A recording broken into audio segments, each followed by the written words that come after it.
వెట్రివేల మురుగనెక్క అరోహర. ఇవాళ నేను తయారు చేసేటటువంటి మరొక చక్కని అతి సులభతరమైనటువంటి అన్నాదరం ఏంటంటేనండి, చిన్న చిన్న మామిడి పిందులతో మామిడికాయ మెంతిబద్దలు అనమాట. దీంతో మనం ఆవకాయ పెట్టుకోవచ్చు, ఆవు బద్దలు వేసుకోవచ్చు, మెంతిబద్దలు వేసుకోవచ్చు. అయితే ఇది పెద్ద కాయలతోనే చేసుకోవచ్చండి ఇదే రీతిలో. అయితే ఏంటంటే ఇలాంటి చిన్న చిన్న మామిడి పిందులతో చేసుకుంటే దీనికి ఒక ప్రత్యేకమైన రుచి వస్తుందన్నమాట. ఇందులో ఒక చిన్నపాటి బెరడుతనం అంటే వగరతనం వస్తుందన్నమాట. ఆ వగరతనమే ఈ ఊరగాయకి లేదా ఈ పచ్చడికి ఒక చక్కని రుచి అనమాట, ప్రత్యేకమైన రుచి అనేది చెప్పుకోవాలి. అంటే ఇలాంటి కాయలు అందరికీ లభ్యం అవ్వకపోవచ్చు, అయినంతవరకు చేసుకోండి. ఇది ఉగాది కాలం కదా, అందుకని ఇలాంటివి దొరకడానికి కొంచెం అవకాశం ఉంటుంది. ఏమాత్రం ఇలాంటి చిన్న చిన్న మామిడికాయలు లేత పిందెలు దొరికినా ఇలా ఉపయోగించి చూడండి. ఇది దొరకని పక్షంలో పెద్ద మామిడికాయలతో ఇదే రీతిలో వేసుకోండి. నేను కొన్ని మామిడి పిందెలు తీసుకున్నాను, ఇలా చూడండి. గతంలో చేసింది అనుకోండి కాదన్నాను, కానీ ఇలాంటి మామిడి పిందెలకు ఒక ప్రత్యేకమైన రుచి ఉంటుందని చెప్పడం కోసం మళ్ళీ తయారు చేస్తున్నాను. ఇంకా దీనికి కావాల్సిన వస్తువులు ఏంటంటే వేరుశనగ నూనె తీసుకున్నాను నేను, ఆవాలు, మెంతులు, ఉప్పు, పసుపు, ఎండుమిరపకాయలు, ఇంగువానండి. ఇంతే. ఇప్పుడు ఏం చేయాలంటే మామిడికాయలు శుభ్రంగా కడిగేసుకుని పైన ఉండేటటువంటి ఆ మామిడికాయ మీద ఉండేటటువంటి తొక్క తీసేసుకుని మామిడికాయలు చిన్న చిన్న ముక్కలుగా కోసుకుని అట్టే పెట్టుకుందామండి. ఇప్పుడు ఇందులో మనం వేసేటటువంటి ప్రధాన వస్తువు ఏంటంటేనంటే ఆవపిండి, మెంతిపిండి అనమాట. ఆవాలు, మెంతులు కలిపి వేయించుకుని కొట్టుకున్న గుండ ఇదిగోనండి సిద్ధంగా ఉంది. ఇది నిత్యకృత్యం వాడుకుంటాను కనుక ఇలా తయారు చేసి పక్కన అట్టే పెట్టుకున్నాను. ఇప్పుడు ఎలా తయారు చేసుకోవాలంటే ఆవాలు 1 చెంచాడైతే మెంతులు 1/2 చెంచాడండి. మూకుట్లో నూనె లేకుండా 2 కలిపి దోరగా వేయించుకుని చల్లారిన తర్వాత ఈ విధంగా గుండ కొట్టుకుని అట్టే పెట్టుకోవాలండి. గుండ సిద్ధంగా ఉంది. ఇదిగో చూడండి, ఇది ఆవపిండి, మెంతిపిండి. మళ్ళీ ఆవపిండి, మెంతిపిండి కొలత చెప్తున్నానండి, కొంతమందికి తెలియదు. ఆవాలు, మెంతులు కలిపి వేయించుకుంటానంటే కనుక పెద్ద మోతాదులో వేయించుకుంటానంటే ఆవాలు విడిగా, మెంతులు విడిగా వేయించుకోండి. చిన్న మోతాదులో వేయించుకుంటానంటే ఆవాలు, మెంతులు కలిపేయండి. కానీ ఎప్పుడైనా సరే ఆవాల పాళ్ళు 1 కప్పుడైతే మెంతుల పాళ్ళు 1/2 కప్పులు, 2 సమానంగా మాత్రం వేయకూడదండి, చేదు వచ్చేస్తుంది. అలాగే 2 కూడా మాడకుండా వేయించుకోవాలి. మాడినట్టయితే పదార్థం చేదొస్తుంది. ఇదిగోండి మామిడికాయలు ఈ విధంగా సన్నగా తరుక్కుని అట్టే పెట్టుకోవాలండి. ఇప్పుడు పొయ్యి వెలిగించుకుని మూకుడు పెట్టుకుని ఆవపిండి, మెంతిపిండి మనం తయారు చేసుకోవాలండి. ఆవపిండి, మెంతిపిండి సిద్ధంగా ఉంది కనుక ఇప్పుడు నేను ఇంగువ కారాన్ని వేయించుకుంటున్నానండి. అందుకోసం 1 చుక్క నూనె వేస్తున్నాను. ఈ నూనెలో ఈ మాత్రం ఇంగువ పొంగిస్తున్నానండి. ఇదే మీరు పొడి ఇంగువ వేసుకుంటానంటే 1 అర చెంచాడు పొడి ఇంగువ వేసుకోండి. ఇంగువ పొంగిందండి, తీసేస్తున్నాను. ఇప్పుడు ఇదే మూకుట్లో కొన్ని ఎండుమిరపకాయలు వేయించుకుందామండి.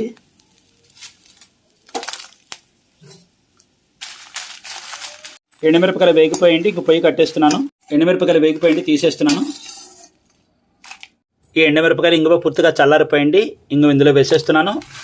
ఎండుమిరపకాయలు కూడా ఇందులో వేసేసి మెత్తగా గుండ కొట్టుకుని పట్టుకొస్తానండి.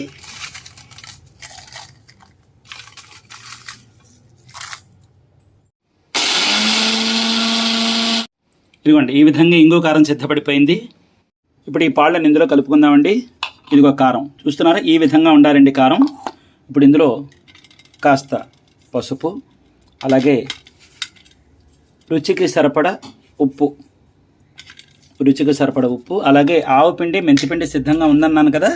ఇందులో మనం 1/3 చెంచాడు ఆవపిండి, మెంతిపిండి 1/3 చెంచాడు ఏమంటే, దాంతోపాటు ఇంగు కారాన్ని కూడా ఇందులో వేసేసుకుని కలిపేద్దాం. ముందు తర్వాత నూనె వేద్దాం. చాలా బాగుంటుందండి, నిలవ ఉంటుంది. 1 వారం 10 రోజుల పాటు నిలవ ఉంటుందండి. తడి చేతులు, తడి గరిట్లో పెట్టకుండా ఉంటానంటే నిలవ ఉంటుందండి, బాగుంటుంది.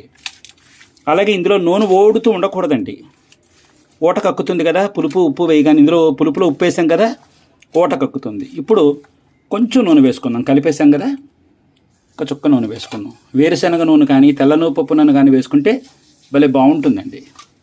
అది ఇంతే, చూస్తున్నారా, అయిపోయింది. కారం కారంగా, పుల్లగా, బగరగా ఇంగో గుమాయిస్తూ ఈ మామిడికాయ మెంతిబద్దలు. అందులో ఇప్పుడు కొత్తగా వస్తున్న కాయ కదండి, పిందెలు, మామిడి పిందెలు కదూ, చాలా బాగుంటుంది. ఇంతేనండి, ఇంతే. 1 గంట, అరగంటలో ఊరిపోతుంది. ఆవపిండి, మెంతిపిండి అన్నీ వేసాం కనుక వెంటనే తినేసినా దీని రుచి దీనిదే అనుకోండి, కాదని నన్ను ఊరిన కొద్దీ బాగుంటుంది అన్నమాట. ఇదిగో చూడండి, బాగుందా. ఇప్పుడు ఇదంతా కలిపేసాం కదండి. ఇప్పుడు ఈ దశలో ఒకసారి రుచి చూసుకోండి, ఎత్తుకపోతే అది కలుపుకొని నేను వేసినవన్నీ సరిపోయి ఇప్పుడు ఒక పాత్ర తీసుకున్నాను, అందులో ఈ మామిడి బద్దలు వేసేస్తున్నాను. అది చాలండి, ఈ మాత్రం నూనె చాలు, ఇంకా అంత మించి అక్కర్లేదు. అది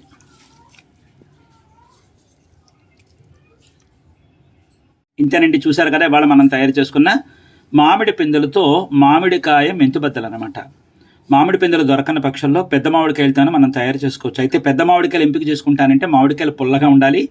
చిన్న చిన్న మామిడి పిందెలు అయితే మామిడి పిందెల్లో ఉండేటటువంటి ఆ వగరతనం, ఆ బెరడుతనం దీనికి ప్రత్యేకమైన రుచి అన్నమాట. అయితే పంథా ఒకటి, పెద్ద మామిడికాయలతోనే మామిడి పిందెలతో తయారు చేసుకునే విధానం మాత్రం ఇంతే. ఇది ఒక్క 10 నిమిషాల పాటు, పావుగంట సేపు ఊరిన తర్వాత తిన్నారంటే బ్రహ్మాండంగా ఉంటుంది. ఊరిన కొద్దీ రుచి అనమాట. వెంటనే తిన్న దీని ప్రత్యేకమైన రుచి ఎక్కడా తగ్గదండి. దేని రుచి దానిదేనమాట. తడి చెంచాలు, తడి గరెట్లు, తడి చేతులతో ముట్టుకోకుండా ఉంటానంటే అలా ఉంచేస్తే ఒక్క 10 రోజులు, వారం రోజుల పాటు నిలవ ఉంటుంది, బ్రహ్మాండంగా ఉంటుంది. ఇంకా అదనంగా కావాలంటే ఫ్రిడ్జ్లో పెట్టుకోవచ్చు.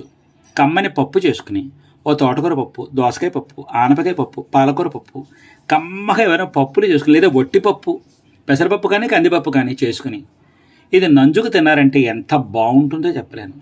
అన్నం మీద ఈ మామిడికాయ మెంతిబద్దలు వేసుకుని, చేతి మీద ఒక్క నూనె పొట్టు వేసుకుని కలుపుకు తిన్నారంటే లొట్టలు వేసుకుని తినేస్తారండి, అంత బ్రహ్మాండంగా ఉంటుంది. అందులో వచ్చినటువంటి ఇంగు కారం ఒకటి, ఆవు పిండి మెంతిపిండి రుచి ఒకటి, వగరగా బెరడుగా తగులుతూ ఉంటుందో ఈ మామిడికాయ ముక్కలు, ఆ రుచే వేరండి. ఒక్క పచ్చడి మెతుకులు వేసుకుని తినేస్తాం అన్నమాట. అన్నం వారం రోజుల దాకా ఎక్కడ ఉంటుందండి, శుభ్రంగా 3 రోజులు అయిపోదు, అంత బ్రహ్మాండంగా ఉంటుంది. ఏమంత అబ్బురమండి, అన్నీ ఇంట్లో ఉండే ద్రవ్యాలే. తెలిసింది ఇప్పుడు మామిడికాయలు దొరికేటటువంటి కాలం. ఇలాంటి పదార్థాలు చేసుకు తిన్నారంటే చక్కగా వంట పడుతుంది కూడాను. ఇంటి ఆహారం చేసుకోండి పట్టు. ఈ విధంగా ఏం పెద్ద కష్టమేం కాదు, తెలిసిందా? అది ఈ పట్టు మీరు ఈ విధంగా చిన్న చిన్న మామిడి పిందెలు కనుక దొరికినట్లయితే చక్కగా దాన్ని వినియోగించేసుకోండి. మామిడికాయ మెంతి బద్దలో, ఆవ బద్దలు, లేకపోతే చిన్న నమూనాకు ఒక చిన్నపాటి ఆవకాయ వేసుకుని చూడండి, ఎంత బాగుంటుందో చెప్పలేను.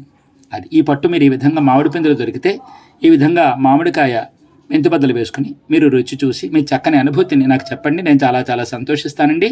ఇవాళ నేను తయారు చేసినటువంటి మామిడి పిందెలతో మామిడికాయ ఆవబద్దలు యొక్క తయారీ విధానం మీకు నచ్చినట్టయితే లైక్ చేయండి, షేర్ చేయండి, సబ్స్క్రైబ్ చేయండి, పక్కనున్న గంట బెల్ కొట్టండి. మళ్ళీ మరొక మంచి సాంప్రదాయబద్ధమైన వంటకంతో మీ ముందుకు వచ్చి కలుస్తానండి. అంతవరకు సెలవు మరి. సర్వే జన సుఖినో భవంతు, సమస్త సన్మంగళాని భవంతు, సర్వం శ్రీ సుబ్రహ్మణ్యేశ్వరార్పణమస్తు. శుభం భూయాత్. ఉంటారండి మరి.